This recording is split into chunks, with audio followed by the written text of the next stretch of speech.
Hello! In today's video, we're going on a journey of thought, starting from the understanding of the supernatural world of Aristotle and Plato, two of the greatest philosophers of antiquity, and extending to Plotinus's theory of emanation. As we explore Plotinus's life and works, we will examine the solutions he offered to the philosophical dilemmas of Aristotle and the profound impact of the theory of emanation on both philosophical and religious thought. We will also seek answers to important questions about the relationship between God and the mind, with the concepts of descent from above and ascent from below in Neo-Platonism. By delving into these profound philosophical subjects together, we will push the boundaries of our thoughts. If you're ready, let's begin. Aristotle, unlike Plato, did not accept the existence of a supernatural realm like the world of ideas. Instead, he argued that we should focus on studying things that exist in the sensory world. According to Aristotle, Plato's dualism, the fundamental separation between the material world and the spiritual world, is insufficient to explain how the natural world works. For this reason, Aristotle developed an ontology based on two basic principles, which he called matter and form. Matter represents the principle of potentiality, while form represents the principle of actuality. With the union of these two, each being acquires a unique form. Aristotle's theory of matter and form is not limited to explaining the natural world. It also attempts to explain the relationship between humans and God. While humans are seen as beings composed of a combination of matter and form, God is considered pure form. This approach suggests that humans are both material and spiritual beings, attempting to place the human connection with the universe and God within a logical framework. However, this theory of Aristotle contains some gaps. For example, defining God as pure form raises the question of how we can explain his existence. If God is a form independent of matter, how is his existence possible? Furthermore, the question of how natural processes such as motion and change begin and continue is an issue that remains unresolved in Aristotle's philosophy. If everything has a cause, then how did God, the first cause, come into being? How can a being that does not exist in itself bring other beings into existence? These kinds of questions create some logical contradictions and rational inconsistencies in the Aristotelian system. Plotinus's theory of emanation offers a different solution to this problem. According to him, being emanates, overflows, from a single source, the One. This one is the source of all beings, the first cause and the most perfect. Who is Plotinus, the founder of Neo-Platonism?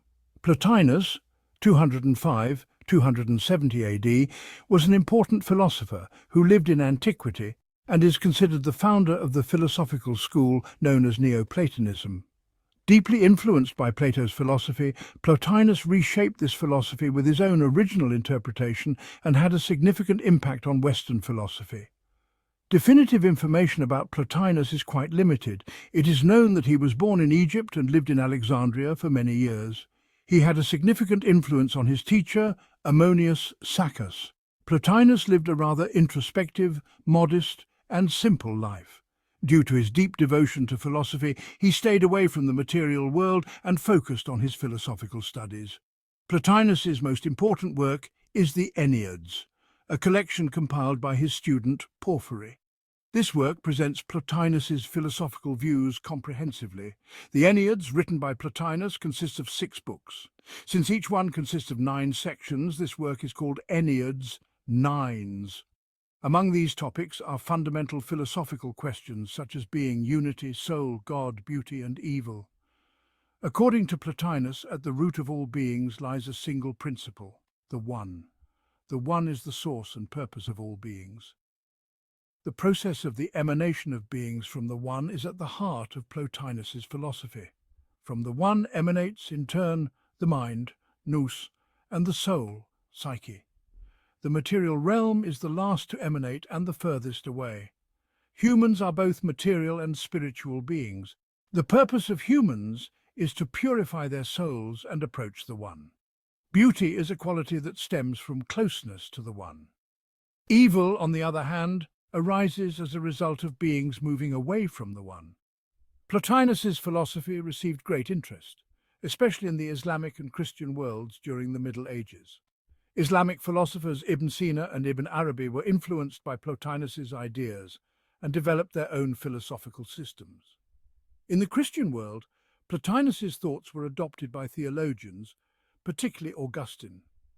Neo-Platonism played an important role in the fields of philosophy, theology, and mysticism in the Middle Ages. Plotinus made significant contributions to Western philosophy by reinterpreting Plato's philosophy.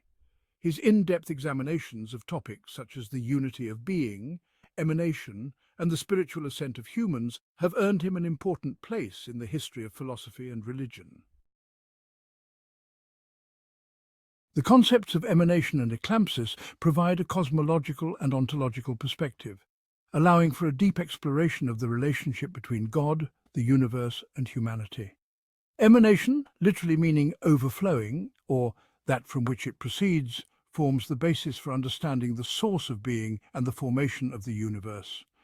Eclampsis can be seen as a result of the differentiation and multiplicity that arise in this process of emanation. The theory of emanation regards God as the source and first cause of all beings. This perspective is based on the principle of from one many proceed, and expresses that the universe is fundamentally a movement from unity to multiplicity. Plotinus addresses the theory of emanation on two fundamental planes, the intelligible realm and the material realm.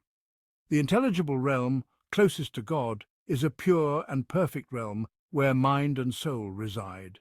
In this realm, beings exist in unity and perfection. The material realm, on the other hand, represents the physical world and the change, multiplicity, and deficiency within it. This realm is seen as a reflection, emanating from the intelligible realm. The theory of emanation has been subject to many different interpretations and developments in the history of philosophy and religion.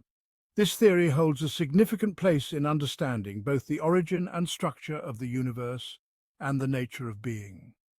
Emanation has been a fundamental concept for thinkers trying to understand the relationships between beings, the order of the universe, and the place of humanity. This process of emanation can be explained with the metaphor of a descent. As the soul descends into the material world, it is subjected to certain limitations and deficiencies. However, the true purpose of the human soul is to ascend from this descent and return to its source, the One. This process of ascent is realized through philosophical purification and enlightenment. In this way, the soul is freed from its material bonds and reunited with the mind and the One. God is the cause of all causes of all beings. In creating beings, he engages in a kind of overflowing or creative act. The movement and existence of all beings depend on his will. Therefore, all beings are in an orientation towards their source, God. Plotinus's theory of emanation offers a profound explanation of the creation of the universe and the purpose of humanity. He is the source of the movement of all things, and they move towards him. In Neo-Platonism, God is seen as an entity completely separate from all beings. Therefore, there is no question of him intervening in the universe or creating beings with a will. God is the source of beings, but is not in direct interaction with them. The absence of will in the process of emanation means that God is immobile and unchanging. This situation brings with it the problem of free will, which is often discussed in classical philosophy. If all events are predetermined, how can human free will be explained? Emanation is a movement from the most perfect to the less perfect. Emanation is not a static state, but a continuous process. Beings are constantly inclined to return to their source, and in this process, a constant change and transformation take place. This theory has been much debated in the history of philosophy, both supported and criticized. Now let's take a look at these criticisms together. According to the theory of emanation, God has no will. The universe emerged from the One necessarily, spontaneously. But this view contradicts many philosophies of religion. For example, in religions like Christianity and Islam, it is believed that God created the universe with his will. Therefore, the theory of emanation conflicts with these religions. So, how did the universe come about? The theory of emanation does not provide a clear answer to this question. According to the theory, the One has existed since eternity, and the universe emerged spontaneously from the One. But this explanation has not satisfied many philosophers who think about the beginning of the universe. Especially with the development of modern cosmology, theories like the Big Bang have begun to explain the beginning of the universe more powerfully. In the theory of emanation, everything is predetermined. So where does human free will stand in this situation? This question also cannot be answered satisfactorily. Philosophical movements that value freedom, such as existentialism, have criticized the theory of emanation for this reason. The theory of emanation also fails to fully explain the relationship between matter and spirit. How did the material world come about? What is the relationship between the soul and matter? These questions have not been fully answered by the theory. Materialist philosophy and the natural sciences have offered different views on this matter. Finally, there is also the claim that the theory of emanation contains some logical inconsistencies. It has been suggested that there are contradictions in matters such as the qualities of the One and the hierarchy of beings. Logicians and formalists argue that the theory does not constitute a coherent system. It is important to evaluate this theory in conjunction with the philosophical and religious thought of the period in which it emerged. In the light of modern philosophy and science, its significant shortcomings are evident.